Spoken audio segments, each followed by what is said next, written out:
पूर्व केंद्रीय राज्य मंत्री और पूर्व पीसीसी चीफ अरुण यादव का जन्मदिन गृहग्राम बोरावा में हर्षोल्लास के साथ मनाया गया। निमाड़ के दिग्गज नेता कहे जाने वाले पूर्व केंद्रीय मंत्री और मध्य प्रदेश कांग्रेस अध्यक्ष अरुण सुभाष चंद्र यादव का जन्मदिन अपने ही गृहग्राम बोरावा में कार्यकर्ताओं के साथ हर्षोल्लास के साथ मनाया गया।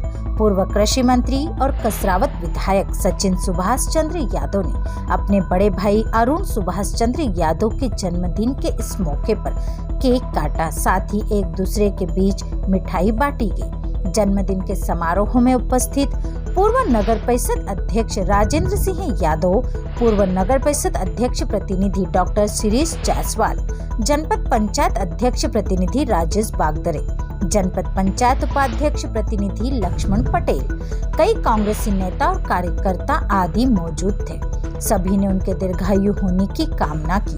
कसरावत से जाहिद अजमेरी की रिपोर्ट।